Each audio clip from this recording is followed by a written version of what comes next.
और मैं आपको पढ़ा रहा हूं हिंदी। दोस्तों, हिंदी की एक क्लास हो चुकी है, हिंदी की आज दूसरी क्लास है, हिंदी की दूसरी क्लास है। इससे पहले जो मैंने आप लोगों को पढ़ाया था वो पढ़ाया था व्याकरण क्या होता है। दोस्तों, व्याकरण क्या होता है? व्याकरण क्या है? व्याकरण एक पुस्तक है, व्याकरण एक विधा है, व्याकरण एक संस्करण है। मतलब व्याकरण क्या है? तो क्या है? काय की पुस्तक है ये एक पुस्तक काय की? भाई काय की? शुद्ध उच्चारण की, शुद्ध लेखन की, शुद्ध प्रयोग की। मतलब किसी भी भाषा के शुद्ध उच्चारण, शुद्ध लेखन तथा शुद्ध प्रयोग की पुस्तक को क्या कहेंगे? हम व्याकरण कहते हैं। मैंने बताया था आप लोगों को जो व्याकरण है उसको तीन भागों में बांटा गया है। एक आपका कौन सा? वर्ण विचार, एक आपका कौन सा? शब्द विचार, एक आपका कौन सा? वाक्य विचार। तो अब हम व्याकरण स्टार्ट करने वाले हैं। सबसे पहले हम पढ़ेंगे वर्ण विचार। वर्ण विचार में स्टार्ट करेंगे हम काय से दोस्तों? वर्णमाला। काय से? वर्णमाला से। तो वर्णमाला, वर्ण विचार क्या होगा?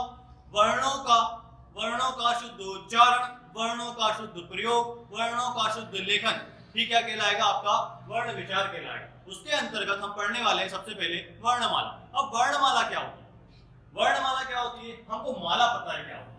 वर्णमाला पता है क्या होती है? क्या होती है माला? माला जैसे कि फूलों की माला होती है, मोतियों की माला होती है ना? समय समय पर मालाएं पहनाई जाती है ना? कभी हम जीत के आते हैं, चुनाव जीते तो माला, फिर एक माला अंत में पहनाई जाती है तस्वीरों पर। तो ये माला हम जानते हैं, ठीक है ना दोस्तों? तो माला क्या होती है? एक ये मैं बनाया क्या माला, ये है इसके मोती। ये क्या है? इसके मोती। तो दोस्तों, जिस प्रकार यदि मैं चाहूं क्या मैं इस मोती को निकाल के इस जगह पे ला सकता हूं? नहीं ला सकता। क्या मैं इस मोती को निकाल के इस जगह पे ला सकता हूं? नहीं ला सकता। इस मोती को निकाल के इस जगह पे ला सकता हूं? नहीं ला सकता। इसका मतलब यह हुआ कि मैं किसी भी मोती का प्लेस चेंज नहीं कर सकता, मतलब उसकी जगह नहीं बदल सकता। इसका मतलब यह हुआ कि ये क्या है? फिक्स्ड है। सारे के सारे क्या है? फिक्स्ड है। और ये क्या है? वर्णों की माला है। ये क्या है? वर्णों की माला है। मतलब सारे के सारे मोती व्यवस्थित हैं, तो सारे के सारे यहाँ पे क्या है? वर्ण व्यवस्थित हैं। मतलब क्या हुआ कि वर्णों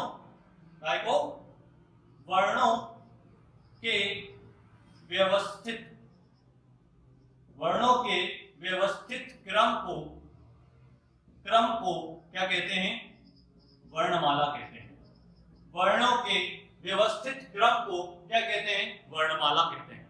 मतलब सारे के सारे जो वर्ण हैं वो एक व्यवस्था के अनुसार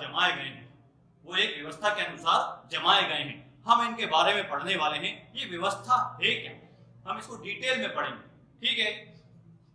तो वर्णों के समूह को या वर्णों के व्यवस्थित क्रम को या वर्णों के व्यवस्थित समूह को हम क्या कहते हैं?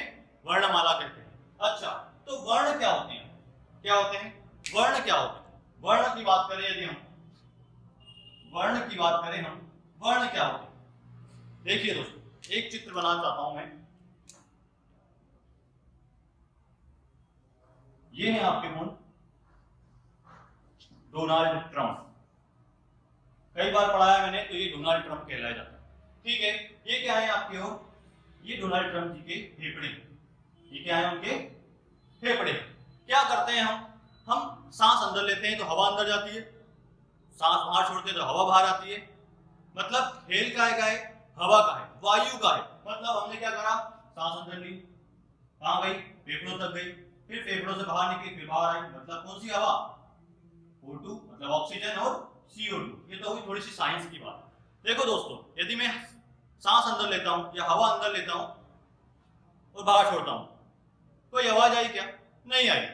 मतलब क्या हुआ? कुछ ना कुछ हमारे गले में केमिकल लोचा है, कुछ ना कुछ हमारे गले में क्या लगे हुए हैं? हमारे गले में वाक तंत्रियां लगी हुई, स्वर तंत्रियां लगी हुई। तो जब वो हवा हमारे गले में टकराती है कहीं, उसके बाद क्या निकलती है? ध्वनि निकलती है। क्या निकली? नया शब्द सुनाई आया। क्या निकला? क्या निकली? ध्वनि निकली। क्या निकली? ध्वनि निकली। कैसे निकली? भाई वायु कहीं टकराई, वायु कहीं टकराई तो निकली क्या, ध्वनि निकली। और जैसे कि मैंने क्या बोला, क्या बोला, मतलब मेरे मुंह से कुछ ध्वनि निकली है ना, क्या निकली, निकली। अब क्या किया गया, इस ध्वनि को मैंने क्या कर दिया, चिन्हित कर दिया भाई। इस प्रकार की कुछ संरचना बनाई, इस प्रकार की कुछ संरचना बनाई, उसको मैंने क्या कह दिया, कह दिया।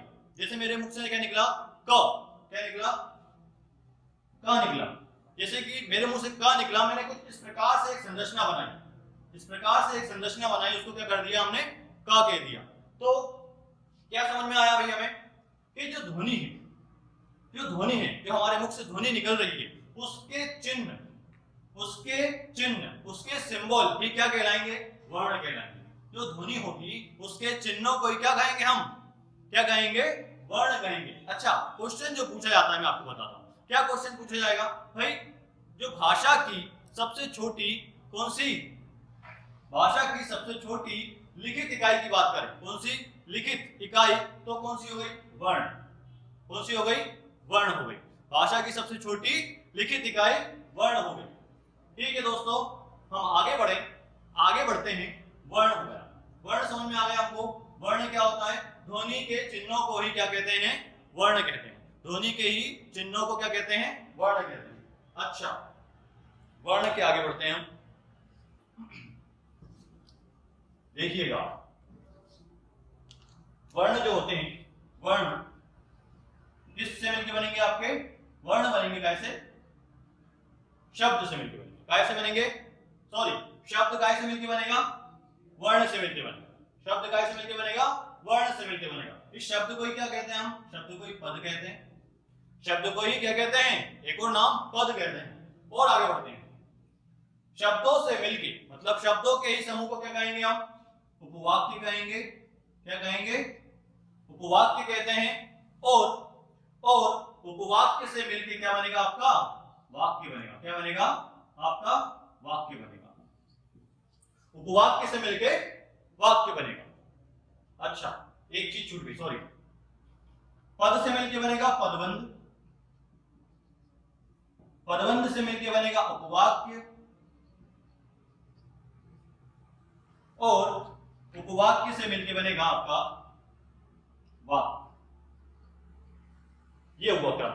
क्या हुआ भाई, वर्णों से मिलके बना शब्द, शब्द से या पद से मिलके बना पदबंध, पदबंध से मिलके बना उपवाक्य, उपवाक्य से मिलके क्या बना, आपका वाक्य बना। तो भाई मैं एक सेंटेंस लिखता हूं पहले। क्या, राम ने रावण को मारा। राम ने रावण को मारा। अच्छा, अब देखिए, जैसे कि ये राम, ये क्या है, राम है। यदि मैं इसको तोड़ूं, यदि मैं राम जी को तोड़ूं, रा, बड़ा आ, मा और आ, ये हमने क्या करा, राम जी को तोड़ दिया। ये क्या है, वर्ण है। ये क्या है, वर्ण है। ये क्या है, वर्ण है। ये क्या है, वर्ण है। ये चारों क्या है, वर्ण है। और इन वर्ण से मिलकर क्या बना, राम बना। राम मतलब राम क्या है, और राम क्या है, शब्द है। राम क्या है, शब्द है। अच्छा, तो सर ये पद क्या है, तो पद क्या है, अभी आपने बोला कि शब्द और पद तो एक ही है। अब लेकिन मैं बोल रहा हूं कि शब्द और पद में अंतर होता है। अब मैं क्या बोल रहा हूं, शब्द और पद में अंतर होता है। तो वो अंतर क्या होता है शब्द और पद में, बहुत प्यारी बात बता रहा हूं आपको। शब्द और पद में अंतर बताने वाला हूं मैं आप लोगों को। देखिए मैंने क्या लिखा यहाँ पे, राम ने रावण को मारा। सब शब्द है, राम शब्द है, ने शब्द है, रावण शब्द है, को शब्द है, और मारा शब्द है ना। ठीक है, तो सर पद कहां है, पद में बताता हूं कहां पर है। जब भी शब्द अकेला नजर आए, जब भी शब्द अकेला नजर आए तो वो शब्द होगा यदि आपने शब्द का प्रयोग वाक्य में कर दिया। यदि आपने शब्द का प्रयोग वाक्य में कर दिया तो शब्द नहीं होगा, वो क्या कहलाएगा, पद कहलाएगा। मतलब अब राम क्या है, पद है, ने क्या है, पद है, रावण क्या है, पद है, ये सब क्या है, पद है। क्लियर है, ये क्या हुआ आपका, पद पद पद पद पद। मतलब अब राम भी पद है, लेकिन यदि राम अकेला लिखा है तो वो शब्द है, यदि राम कहां पे लिखा है, एक वाक्य में लिखा है तो वो पद है। तो ये हुआ क्या, शब्द और पद में अंतर। देखो बहुत प्यारी बात पता चल चुकी है। तो आप लोग क्या करने वाले हो, अब इस वीडियो को फैलाने वाले हो ना भाई, बता दो लोगों को कि सर आ चुके हैं पढ़ाने के लिए। अच्छा एक शेर सुनिए, सरस्वती के भंडार की बड़ी अपूर्व बात, सरस्वती के भंडार की बड़ी अपूर्व बात, जो खर्चे त्यों बड़े बिन खर्चे घट जात। मतलब शिक्षा का भाई अलग ही खेल है। सरस्वती जी मतलब शिक्षा की देवी। तो शिक्षा की एक अनोखी बात क्या है, अनोखी बात यह है कि यदि आप शिक्षा को क्या करोगे, फैलाओगे, खर्च करोगे, जितना बांटोगे वो क्या होगी, बढ़ती जाएगी। वो क्या होगी, बढ़ती जाएगी। अपने पास उसको इकट्ठा करके मत रखो, तो क्या करो, फैला दो।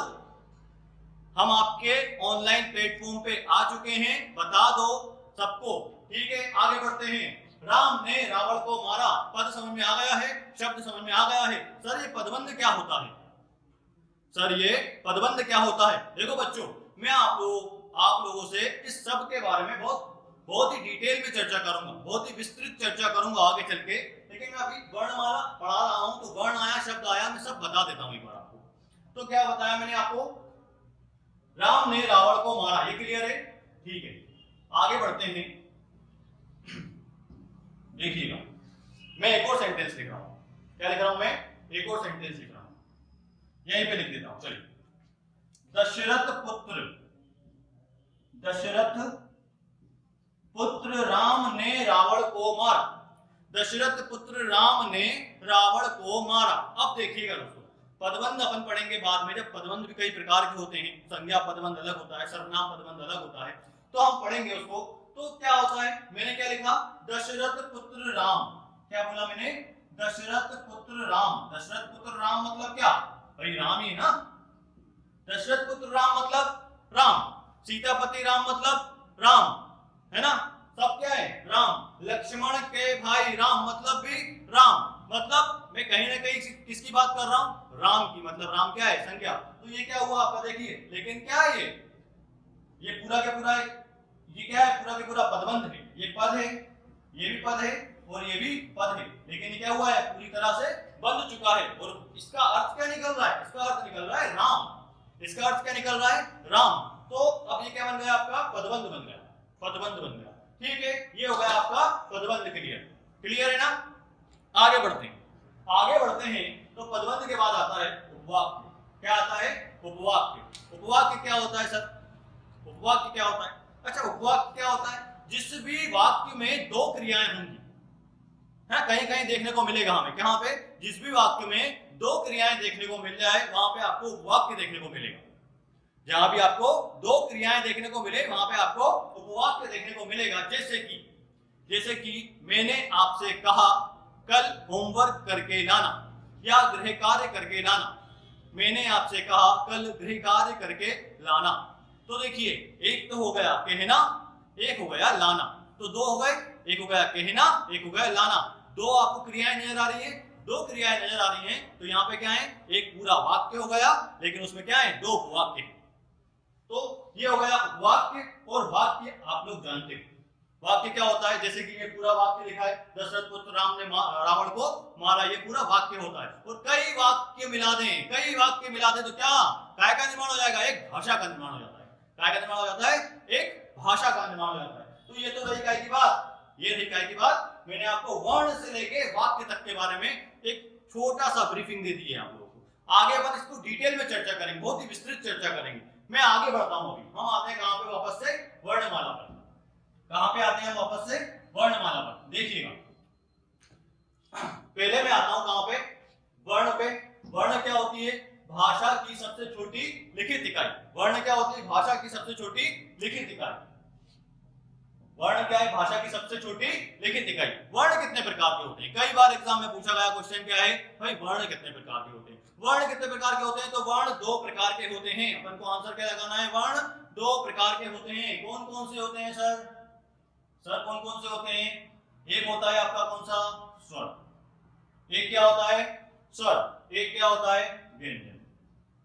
एक होता है स्वर और एक होता है व्यंजन। वर्ण होते हैं दो प्रकार के, एक होता है स्वर और एक होता है व्यंजन। तो ये हो गए आपके वर्ण कितने प्रकार के, दो प्रकार के। ठीक है, हम आते हैं पे वर्णमाला। यदि हम वर्णमाला की बात करें तो वर्णमाला को कितने भागों में बांटा गया है? सर वर्णमाला को कितने भागों में बांटा गया है? अब देखिए, अब आने वाला है क्या आपको मजा, क्या आने वाला है, मजा आने वाला है। देखिए वर्णमाला को कितने भागों में बांटा गया है? वर्णमाला को 3 भागों में बांटा गया। कितने भागों में बांटा गया? वर्णमाला को 3 भागों में बांटा गया। एक आपका कौन सा, एक तो हमने पढ़ा है स्वर, एक हमने पढ़ा है स्वर, एक हमने पढ़ा है क्या व्यंजन, एक हमने पढ़ा है क्या अयोगवा। अब देखिए ये नई चीज देखने को मिल रही है। अयोगवा हमने कब पढ़ा है? अब मैं बताता हूं कैसे। मैं अंतर बताऊंगा तीनों में। मैं पहले तीनों में अंतर बताने वाला हूं कि स्वर क्या होते हैं, व्यंजन क्या होते हैं और अयोगवा क्या होते हैं। इनको अलग अलग क्यों किया गया, इनको अलग अलग क्यों किया गया, इनकी सबकी अलग परिभाषाएं हैं, इनको सबको अलग अलग परिभाषित किया गया है। देखिए स्वर क्या होते हैं? स्वर क्या होते हैं? वे वर्ण या वे ध्वनि, वे वर्ण या वे ध्वनियां जो बिना किसी प्रेशर के, बिना किसी भी हिम्मत के आपके क्या निकल जाए, स्वतः ही मुख से निकल जाए। क्या निकल जाए? स्वतः ही मुख से निकल जाए, वो क्या कहलाएंगी? स्वर कहलाएंगी। किसी भी प्रेशर की आवश्यकता नहीं है, कोई ताकत लगाने की आवश्यकता नहीं है, ये क्या होती है, स्वतः निकल जाती है। सर कैसे? अच्छा मैं पहले इनकी संख्या बताता हूँ। कितने होते हैं स्वर? 11। कितने होते हैं?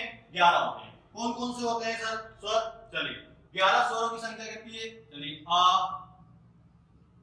बड़ा आ, ई, बड़ी ई, ऊ, बड़ा ऊ, री, ए, आए, ओ और औ। ये हो गए कितने स्वर? 11 स्वर। अच्छा स्वर क्या होते हैं आप अपन देखते हैं। स्वर क्या होते हैं? देखिए मैंने बताया आपको क्या, जो स्वतः निकल जाए, जो क्या हो स्वतः निकल जाए। जब भी हमको क्या होती है, चोट लगती है, क्या लगती है, कहीं भी हमको एक्सीडेंट हुआ या चोट लगी तो क्या क्या ध्वनि निकलेगी? अच्छा आप खुद सोचिए क्या ध्वनि निकलेगी? आ निकलेगी, आ। क्या निकलेगी? ई निकलेगी, ई। क्या निकलेगी? ऊ। यही निकलेगी ना, उई निकलेगी ना। तो उई निकली, आ निकली, है ना, ए निकली, ये सब क्या निकली? स्वतः निकली। अब कभी कभी क्या होता है, कई लोगों की, कई मैडमों की आउच निकलती है। क्या निकलती है? कई मैडमों की आउच निकलती है, आउच। तो आप बोलोगे सर इसमें तो चाबी आ रहा है, ये तो व्यंजन है। तो पहली बात तो ये आउच ध्वनि आपको चोट लगने पे निकलने ही नहीं वाली। क्या होता है, क्या होता है, ये जो मैडमें हैं इनके बाहर निकलती है ना। कहाँ पे निकलेगी? क्लास के मतलब कहीं बाहर होंगी, जब घर पे नहीं, घर पे ओरिजिनल आवाज निकलती है आ, लेकिन क्या आउच निकलती है कहाँ पे? मार्केट में। भाई चोट लग जाती है तो उनको बाद में फील होता है, अच्छा आउच क्या हो गया, मुझे चोट लग गई। तो कोई उनका साथी जो भी रहेगा साथ में, उनको बोलेंगे ये आउच को ठीक कर दीजिए। अब वो क्या करेंगे भाई? वो आउच को ठीक करेंगे। तो ये आउच है ना, आउच ओरिजिनल नहीं है, ये आउच क्या है? बनाया हुआ आउच। ठीक है, तो ये स्वतः नहीं निकलती। ये तो हुई काय की बात, स्वरों की बात। अच्छा और मैं बताता हूँ, आप लोगों ने टार्जन का नाम सुना, टार्जन का नाम सुना जंगल में। अब उसने तो कोई वर्णमाला का अध्ययन नहीं किया ना, नहीं पढ़ा उसने कुछ भी, लेकिन क्या करता है वो, अब उसको जो ध्वनि आती है वो क्या है? जो स्वतः निकल जाएंगी वो क्या है? स्वर है। रस्सी पकड़ेगा, रस्सी पकड़ता है और जाता है, लहराता है, वो क्या करता है? ओ। अब क्या निकाला उसके मुंह से? ओ निकला। क्या निकला? ओ निकला, ई निकला। तो ये स्वतः निकलेंगी, ये ध्वनियां क्या निकलेंगी? स्वतः निकलेंगी। कोई भी आवश्यकता नहीं है, कोई प्रेशर की आवश्यकता नहीं पड़ती इसमें। हम आते हैं कहां पे, कहां पे आते हैं हम? व्यंजन। व्यंजन में बता देता हूं आपको, व्यंजनों की जो मूल संख्या होती है वो 33 होती है। हम इस पे हम डिटेल में चर्चा करेंगे जब हम व्यंजन बहुत अच्छे से पढ़ेंगे। ठीक है, ये जो व्यंजन है, ये जो व्यंजन है, ये काय की स्वर की सहायता से बोले जाते हैं। ये व्यंजन स्वर की सहायता से बोले जाते हैं। सर कैसे? स्वर की सहायता से बोले जाते हैं। अच्छा देख लेते हैं अपन। जैसे मैंने बोला क में क्या लगाए? आ लगाए, आ रहा है ना, क आ रहा है, ठीक है ना। जैसे मैंने बोला च में क्या आया? आया ना। प में आ आया। मतलब आप कोई भी व्यंजन बोल लो, कोई भी व्यंजन बोल दो, आपको स्वर दिखेगा ही दिखेगा, आपको स्वर दिखेगा ही दिखेगा। मैंने क्या बोला? क। देखिए, लेकिन हम इसको बिना स्वर की सहायता के बोल नहीं सकते, लेकिन हम इसको लिख सकते हैं। जैसे मैंने बोला क, अब इसमें क्या लगा हुआ है, इसमें स्वर लगा हुआ है। जैसे यदि मैं इसको ऐसे कर दूं तो अब क्या हुआ, ये यही लिखा है ना, का के साथ हलंत लगाया तो इसका मतलब क्या हुआ, स्वर रहित व्यंजन। इसका अर्थ क्या हुआ, स्वर रहित व्यंजन, और फिर आ लगा दिया। आ क्या है, तो हमने क्या करा, स्वर रहित व्यंजन हम इस प्रकार से हलंत लगा के लिख सकते हैं। तो व्यंजन को हम स्वर की सहायता से बोल तो नहीं सकते, लेकिन स्वर की सहायता से ही बोलते हैं, लेकिन हम इसको लिख बिना स्वर के भी सकते हैं। और वो ये रहा एग्जांपल, ये हुए व्यंजन, ये हुए व्यंजन, ये हो गए स्वर। अच्छा, अयोगवा क्या होते हैं, अयोगवा क्या होते हैं, अयोगवा क्या होते हैं मैं बता दूं आपको। इनकी संख्या दो है, एक होता है आपका अम और एक होता है आपका आ। एक होता है आपका अम और एक होता है आपका आहा। अच्छा देखिए, अम का ऐसे लिखे बना है, एक आ प्लस मा, यही उच्चारण हो रहा है, आ और मा, या आ और ना जो आपको करना हो, या आ और ना जो आपको करना हो। उसके बाद आ, मतलब आ और हा, ये उच्चारण हो रहा है, आ और हा। तो देखिए भाई, ये स्वर तो नहीं है, ये स्वर तो नहीं है। क्यों नहीं है, क्योंकि इसमें व्यंजन जुड़ा हुआ है, क्योंकि इसमें व्यंजन लगा हुआ है, इसलिए ये क्या नहीं है, स्वर नहीं है। अच्छा सर, व्यंजन तो हो सकते हैं ना, व्यंजन तो स्वर की सहायता से ही बोले जाते हैं, इसमें भी व्यंजन, इसमें भी स्वर लगा हुआ है, तो ये व्यंजन, तो ये व्यंजन क्यों नहीं है। अच्छा भाई, व्यंजन क्या बोल रहा है, व्यंजन ये बोल रहा है कि जो मुझे स्वर चाहिए, जो मुझे स्वर चाहिए वो मेरे बाद में चाहिए, मतलब देखिए मेरे बाद में चाहिए। लेकिन अयोगवा में क्या हो रहा है, व्यंजन के पहले स्वर आ रहा है। क्या आ रहा है, व्यंजन के पहले स्वर आ रहा है, इसलिए क्या है ये, इसलिए ये व्यंजन भी नहीं है। मतलब देखिए यार, अयोगवा मतलब जिसका योग, जिसका योग ना तो स्वर से हो पाया और ना ही व्यंजन से हो पाया, मतलब ये क्या रह गया, अयोग रह गया। ये क्या रह गया, अयोग रह गया। तो इसीलिए इसको क्या कहते हैं, अयोगवाह कहते हैं। क्या कहते हैं, अयोगवाह कहते हैं। अपन आगे बढ़ते हैं, ये बात समझ में आई, इसका स्क्रीनशॉट ले लीजिए, इसको मिटाने वाला, ठीक है। हम आगे बढ़ते हैं, हम आगे बढ़ते हैं और हम आते हैं काय पे, स्वर पे। हम आते हैं स्वर पे। अच्छा, स्वर क्या होते हैं, स्वर, स्वर की संख्या कितनी होती है, 11 होती है। स्वर की संख्या कितनी होती है, 11 होती है। कौन कौन से, आ, ई, उ, री, ए, आई, ओ और औ। ये हो गए काय की स्वर की संख्या कितनी, 11। कितनी, 11। अच्छा, और मात्राएं, क्या मात्राएं, याद रखना, मात्राएं सिर्फ और सिर्फ किसकी होती हैं, स्वर की ही होती हैं। मात्राएं सिर्फ और सिर्फ स्वर की होती हैं, स्वर के अलावा और कोई मात्रा नहीं होती। अभी बताओ कैसे। अच्छा, स्वर कितने, 11, तो मात्राएं कितनी, मात्राएं 11 नहीं होती, मात्राएं होती हैं 10। क्यों सर, इस आ की कोई मात्रा नहीं होती, इस आ की कोई मात्रा नहीं होती। अच्छा, अब देख लेते हैं मात्राएं कौन कौन सी। एक तो हो गया आ की, बड़े आ की, एक हो गई छोटी ई की, एक हो गई बड़ी ई की, एक हो गई आपकी ऊ की, एक हो गई बड़े ऊ की, एक हो गई आपकी री की, एक हो गई आपकी ए की, एक हो गई आई की, एक हो गई आपकी ओ की, और एक हो गई आपकी औ। ये मात्राएं कितनी हो गई, 10 हो गई। कितनी हो गई, 10 हो गई। तो मात्राएं किसकी, काय की होती है, सिर्फ और सिर्फ स्वर की होती है, और काय की, स्वर की होती है, और मात्राओं की संख्या 10 होती है। अब बोलोगे सर, रा की भी मात्रा देखी है हमने, तो काय की, रा की मात्रा हमने देखा है कहीं पे, इस प्रकार से ग्रह लिखा होता है ना, इस प्रकार से ग्रह लिखा होता है।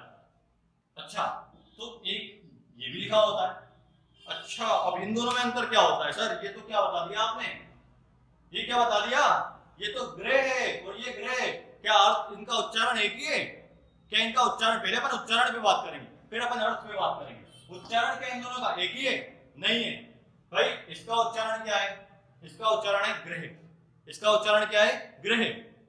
इसका उच्चारण क्या है, इसमें क्या लगी है, इसमें लगी है री की मात्रा, है ना, इसमें लगी है री से ऋषि की मात्रा, इसमें तो रा लगा है ना, इसमें लगी है मात्रा, है ना, और इसमें नहीं लगी है मात्रा, इसमें नहीं लगी है मात्रा, इसमें लगी है मात्रा।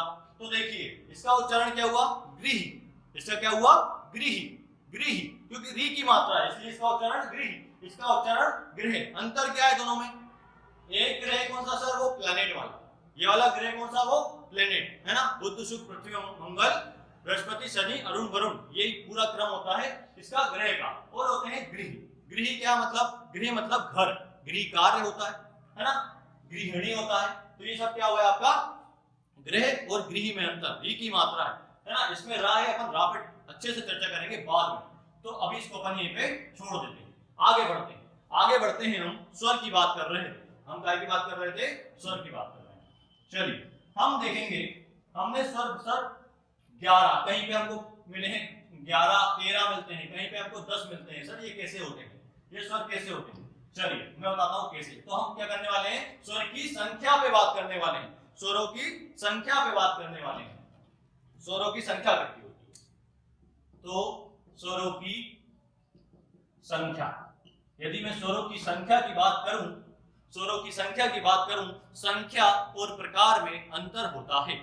स्वरों की संख्या और प्रकार में अंतर होता है। पहले हम बात करेंगे क्या पे? स्वरों की संख्या पर।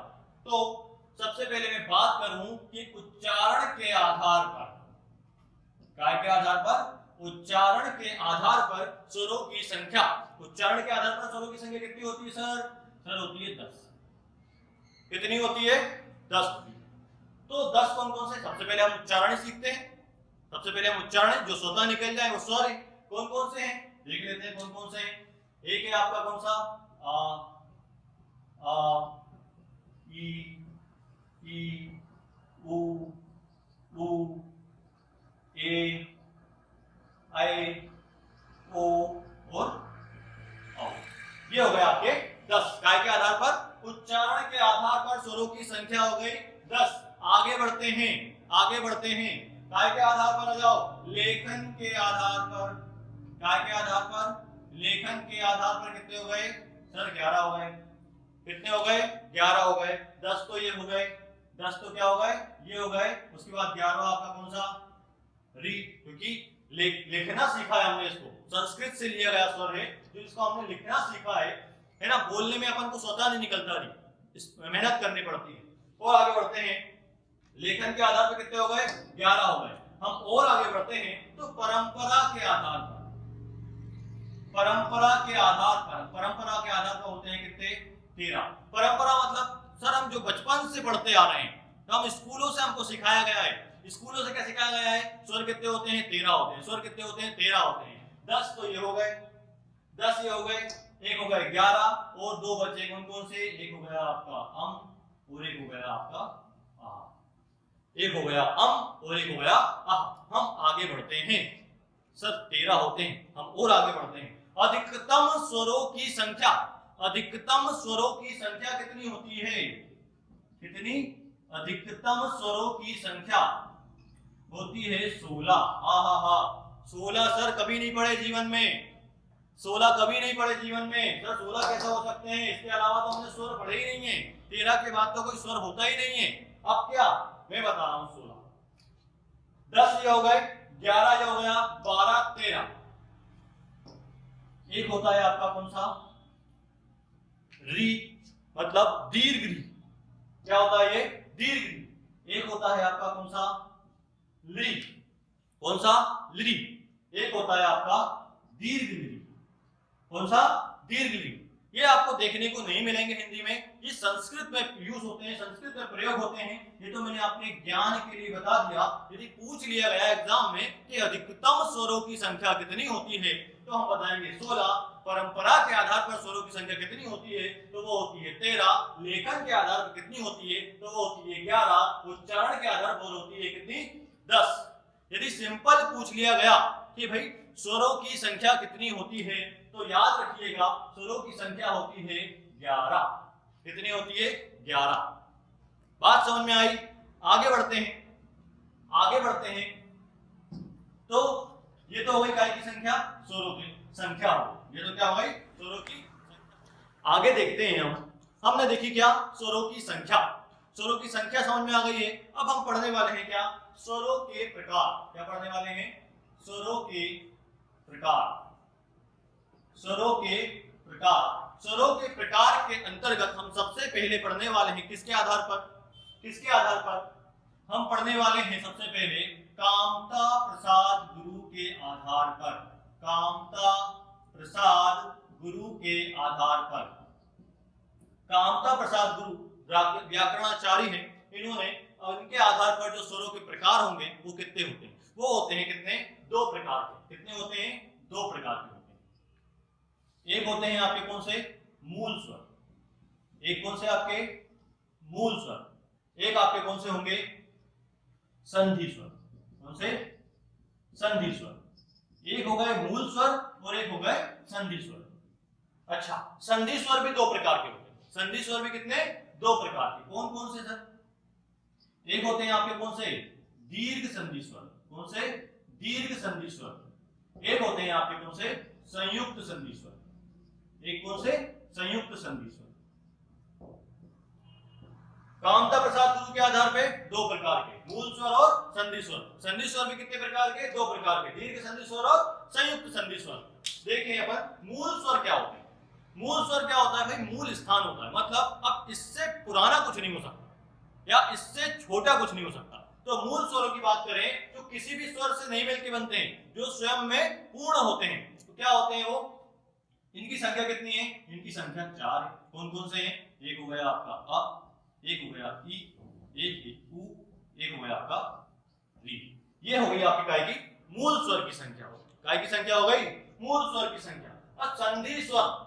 अब संधि, इसके बाद आपका जो चैप्टर आने वाला है संधि पढ़ाऊंगा, तो संधि में आपको बहुत ज्यादा काम आने वाली जो चीज है वो हम इस समय पढ़ रहे हैं, मतलब वर्णमाला। पूरा के पूरा हम संधि का आधार पढ़ रहे हैं। पूरी संधि आपकी इससे क्लियर हो जाएगी। संधि स्वर की यदि मैं बात करूं, संधि स्वर, संधि मतलब होता है कि 2 वर्णों के मेल से जो विकार या विकार उत्पन्न होता है या परिवर्तन होता है उसे संधि कहते हैं। तो ये तो संधि की बात। संधि स्वर 2 प्रकार के होते हैं। दीर्घ संधि, दीर्घ संधि मतलब बड़ी, मतलब दीर्घ मतलब क्या होता है? बड़ा। आपने शादियां देखी, शादियां होती हैं 2 प्रकार। कितने प्रकार की होती हैं शादियां? 2 प्रकार की होती है। एक होती है कौन सी? लव मैरिज, और एक होती है अरेंज मैरिज। पता है ना? एक लव मैरिज और एक अरेंज मैरिज। मतलब एक होती है आपकी सेम कैटेगरी में शादी, एक होती है आपकी इंटर कास्ट मैरिज। मतलब अलग अलग अंतर है, बस समझ लीजिए ये वही लिखा हुआ है। दीर्घ संधि और संयुक्त संधि, मतलब जैसे कि दीर्घ संधि स्वर में क्या होगा? सेम कैटेगरी में शादी होगी। क्या होगी? Same category. सजातीय मतलब क्या होगी? सेम जाति में शादी, मतलब शर्मा जी की शादी शर्मा जी, वर्मा जी की शादी वर्मा जी, पांडे जी की शादी पांडे जी से करवाने वाले हैं। देखिए कैसे, यदि मैंने क्या करा, ये आ को ये आ से मिला दिया, ये क्या हुआ आपका आ। ये ई को मैंने किससे मिला दिया? ये ई से मिला दिया, तो क्या बन गया आपका ई। ये ऊ को मैंने क्या से मिला दिया? ऊ से मिला दिया, तो क्या बन गया आपका ऊ।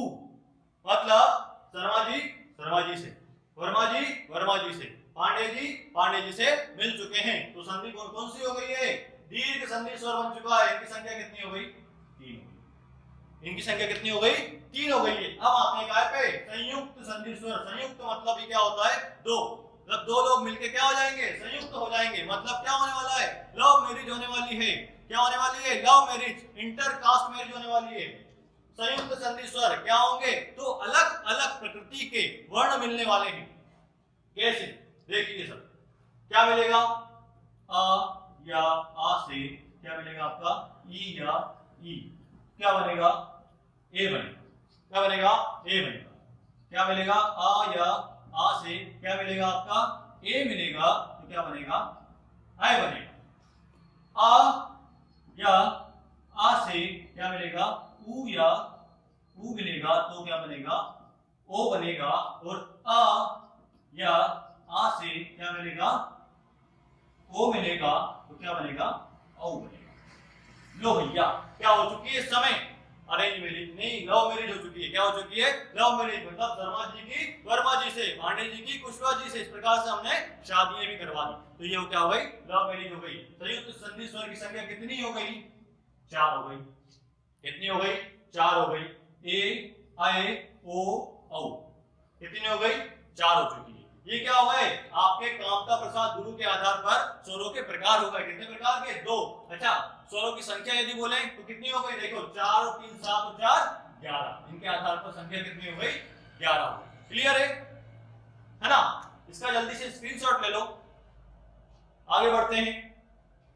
ये तो हो गए कौन? कामता प्रसाद गुरु के आधार पर। ये किसके आधार पे हो गए? कामता प्रसाद गुरु के आधार पर हो चुके हैं।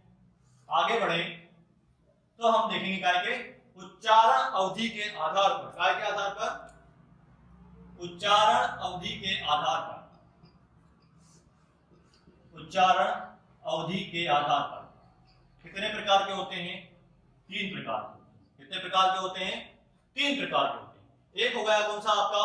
मूल स्वर, या इसी को क्या बोलते हैं अपन? ह्रस्व स्वर। मूल स्वर, ह्रस्व स्वर या एकमात्रिक स्वर भी कहते हैं इसको। एकमात्रिक स्वर भी कहते हैं, या क्या कहते हैं इसको? लघु स्वर भी कहते हैं। लघु स्वर भी कहते हैं। ये सब क्या है? ह्रस्व स्वर, मूल स्वर, एकमात्रिक स्वर या लघु स्वर। दूसरा क्या हुआ आपका? दीर्घ स्वर। दीर्घ स्वर या इसी को क्या बोलते हैं? द्विमात्रिक स्वर। कौन सा? द्विमात्रिक स्वर। तीसरा क्या होता है आपका? प्लुत स्वर। कौन सा? प्लुत स्वर या प्लुप्त स्वर। प्लुप्त स्वर या प्लुप्त स्वर। अच्छा, ये 3 ह्रस्व स्वर, मूल स्वर या एकमात्रिक अभी पढ़ा अपन ने। क्या होते हैं? इनकी संख्या 4 होती है। कौन कौन से? आ, ई, उ, री।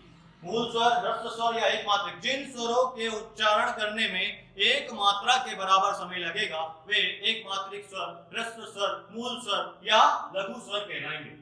द्विमात्रिक स्वर या दीर्घ स्वर। जिन स्वर के उच्चारण में क्या होगा? जिन स्वर के उच्चारण में 2 मात्राओं के बराबर समय लगेगा वो क्या कहलाएंगे? दीर्घ स्वर। और ये रहे आपके दीर्घ स्वर। कौन से? ये रहे आपके कौन से? 4 और 3 7। 7 के साथ कौन से? आ, ई, उ, ए, आई, ओ, औ। इनको क्या होता है? 2 मात्रा के बराबर समय लगता है। 2 मात्राओं के बराबर समय लगता है, वो क्या कहलाते हैं? आपके दीर्घ स्वर या द्विमात्रिक स्वर। प्लुत स्वर की यदि मैं बात करूं, प्लुत स्वर की यदि मैं बात करूं, संस्कृत में इसका प्रयोग होता है। प्लुत का मतलब होता है उछाला हुआ या उछाला गया। तो प्लुत का अर्थ क्या होता है? उछाला गया। अच्छा, प्लुत मतलब क्या होता है? जिन जो स्वर के उच्चारण में हमको 2 या उससे अधिक मात्राओं, 2 से अधिक या 3 से भी अधिक मात्राओं का समय लगेगा, वो क्या कहलाएंगे? आपके प्लुत स्वर। इनको हम हिंदी के 3 से इसको चिन्हित करते हैं। जैसे कि ये क्या लिखा मैंने? ओ। हिंदी के 3 से हम इसको डिनोट करते हैं या चिन्हित करते हैं। अच्छा, इसका प्रयोग कहां पर है? प्रयोग कहां होता है? प्लुत स्वर का प्रयोग कहां होता है? कहां होता है? आप सबने रामायण देखी। क्या देखिए? रामायण देखिए। अभी हाल ही में देखिए। तो जब अंत में जब राम जी रावण को मारते हैं तो क्या करते हैं? जमीन पे लड़ाई नहीं होती, भगवान जी हैं तो भगवान के ऊपर लड़ाई होती है आसमान में। जब उन्होंने तीर मारा किसको? रावण को। तो रावण जब ऊपर से नीचे गिर रहा था तो उसके मुख से क्या निकला? उसके मुख से क्या निकला? राम। क्या निकला? राम। तो कैसे निकला? राम। ये क्या हुआ? ये 3 मात्राओं के बराबर समय लगाया, उससे भी अधिक समय लगा। और इनका प्रयोग कहां पे होता है? इनका प्रयोग होता है रोने में, गाने में, है ना? यदि किसी को पुकारने में, जैसे कि मेरे एक दोस्त, मेरे एक मित्र है जिनका नाम क्या है? राकेश। क्या नाम है? राकेश। यदि मुझे उसको बुलाना है, पुकारना है, तो मैं कैसे बोलूंगा? लेकिन मुझसे वो दूर है, दूरी पर है। कैसे बोलूंगा? राकेश। मनोज है, मनोज, है ना? तो क्या हुआ? हमको क्या लग रहा है इसमें? 3 मात्राओं से भी अधिक समय लग रहा है। 3 मात्राओं से भी अधिक समय लग रहा है। क्या बोला मैंने? राकेश, है ना? मनोज। बुलाना है दूर से। ये क्या हुआ आपका? प्लुप्त स्वर या प्लुप्त स्वर। तो ये काय के आधार पर देख लिया अपन ने? उच्चारण अवधि के आधार पर स्वरों की प्रकार देख लिए। कितने होते हैं? 3 प्रकार के होते हैं। क्लियर है? आगे बढ़ते हैं, आगे बढ़ते हैं और देखते हैं काय के आधार पर हम देखने वाले हैं काय के आधार पर अब जाति के आधार पर, काय के आधार पर, जाति के आधार पर होते हैं कितने प्रकार के, 2 प्रकार के। जाति के आधार पर कितने प्रकार के होते हैं, 2 प्रकार के होते हैं, 2 प्रकार के होते हैं। एक होता है आपका कौन सा, सजातीय स्वर, एक होते हैं विजातीय स्वर। एक होते हैं सजातीय स्वर, एक होते हैं विजातीय स्वर। सजातीय स्वर क्या होते हैं सर, अभी आपने बताया था, सजातीय स्वर क्या होते हैं, जो सेम कैटेगरी में शादी, बता दिए मैंने, जो सेम कैटेगरी में शादी, आ की शादी आ से तो क्या बना बड़ा, ई की शादी ई से तो क्या बनी बड़ी, ऊ की शादी ऊ से तो क्या बना बड़ा ऊ। तो ये सब क्या कहलाएंगे आपके सजातीय स्वर कहलाएंगे। मतलब कौन से, आ ई ऊ। विजातीय स्वर की यदि मैं बात करूं, विजातीय स्वर मतलब लव मैरिज, अभी करवाई थी हमने, क्या लव मैरिज करवाई थी, तो विजातीय स्वर कौन से, ये रहे लव मैरिज, है ना। ये रहे आपका कौन कौन से, ए आए ओ और औ। तो ये क्या हुआ आपके जाति के आधार पर कितने प्रकार के, 2 प्रकार के, सजातीय और विजातीय। और आगे बढ़ते हैं, और आगे बढ़ते हैं, काय के आधार पर हम देखने वाले हैं, काय के आधार पर, जीवा के आधार पर, जीवा के आधार पर, काय के आधार पर, जीवा के आधार पर, जीवा के आधार पर स्वरों के प्रकार देखने वाले, स्वरों के प्रकार देखने वाले। ये है आपकी क्या, जीव। जीव समझते हो, जवान, जवान। जीवा के आधार पर होते हैं कितने प्रकार के, 3 प्रकार के। कितने प्रकार के होते हैं, 3 प्रकार के। एक होता है कौन सा,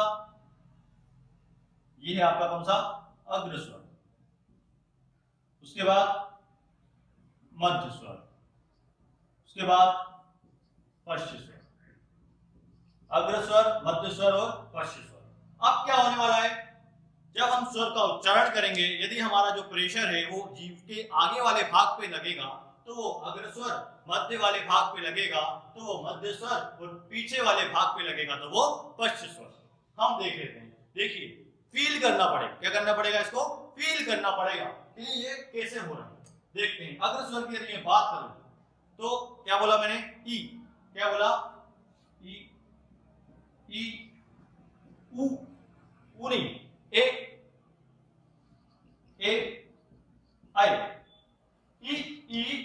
ए, ये क्या है, ये अग्र स्वर, ये क्या है, अग्र स्वर। मध्य स्वर की यदि मैं बात करूं तो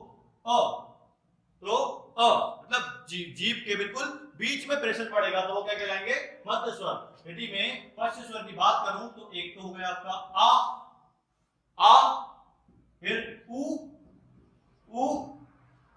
आ, ऊ और ओ, औ।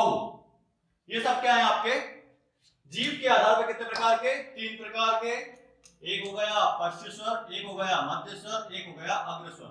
ये आपके सामने, ठीक है दोस्तों। आपको मेरे साथ कैसा लगा आप मुझे जरूर बताइएगा। मेरा नंबर भी आप लोगों के पास है, यदि आपके पास नंबर ना हो तो आप ले सकते हैं कहीं से भी, जरूर बताइएगा। और मैं आशा करता हूं कि आपको मेरे साथ पढ़ने में मजा आ रहा है हिंदी। इसी प्रकार मेरे से जुड़े रहिए नेक्स्ट क्लास में। तब तक के लिए दोस्तों धन्यवाद, शुक्रिया।